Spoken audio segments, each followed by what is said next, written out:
Carole. Voilà, merci beaucoup de m'accueillir. Donc, je suis effectivement membre d'un réseau de chercheurs européens, experts en intergénérationnel. Ce réseau est composé de 27 pays.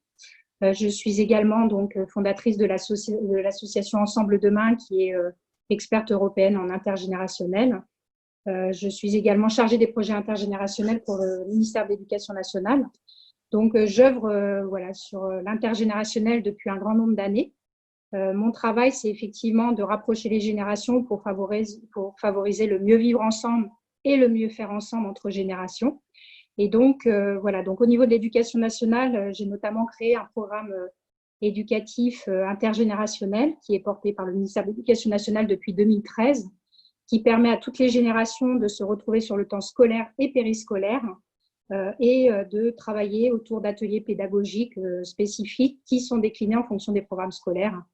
Donc, des ateliers autour de l'histoire de la mémoire, des ateliers numériques, des ateliers autour de la santé, du sport, des ateliers autour des sciences, de la citoyenneté.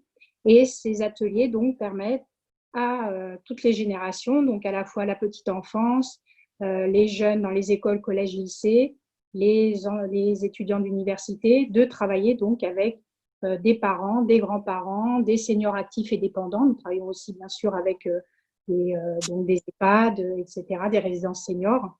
Et donc, ce programme permet donc de favoriser donc le partage entre générations et de lutter contre l'isolement et l'exclusion des générations. Et notamment, on sait aujourd'hui qu'il y a malheureusement beaucoup de seniors qui sont exclus dans notre société. La pandémie, d'ailleurs, nous a montré qu'il est important de développer des relations intergénérationnelles et justement de veiller à ce que nos aînés voilà, puissent voilà, encore agir dans notre société.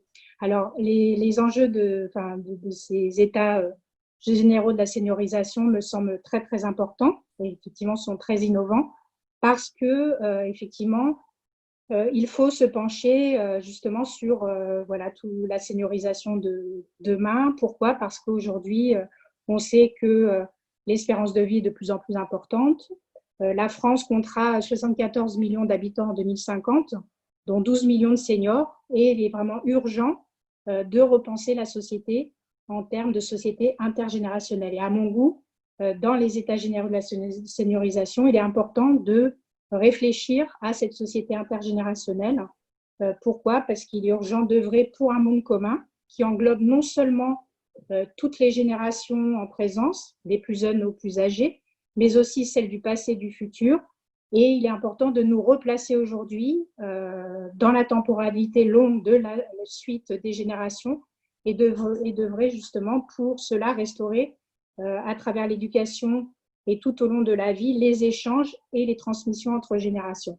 Alors, j'avais déjà travaillé sur la loi de l'adaptation de la société au vieillissement à la demande des cabinets de Madame Delaunay, de Monsieur Hamon à l'époque en 2015.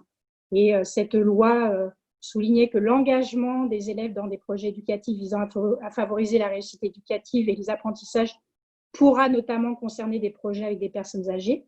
Et il me paraît essentiel, donc pour l'avenir, pour les états généraux de la seniorisation, effectivement, de penser à cette société intergénérationnelle et voilà, plutôt que de cloisonner les générations, faisons en sorte que toutes ces générations actives puissent avancer ensemble pour favoriser à la fois effectivement le mieux vivre ensemble et le mieux faire ensemble entre générations.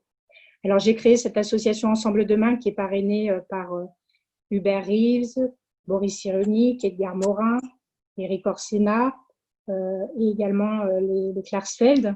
Et cette association, qui a 25 ans d'expertise, permet également de toucher à la fois la société civile, mais également les ministères, les collectivités, les réseaux petite enfance, jeunesse et seniors. Et nous proposons des conférences, des formations sur l'intergénérationnel qui touchent tous les domaines, donc des formations autour donc, de l'éducation, mais également des formations autour de l'habitat intergénérationnel, des formations autour également de l'emploi, emploi et intergénération, comment faire travailler les générations ensemble dans le milieu du travail, mais également donc nous proposons aussi des conférences générales pour le grand public sur l'intergénérationnel, et ceci depuis donc 25 ans.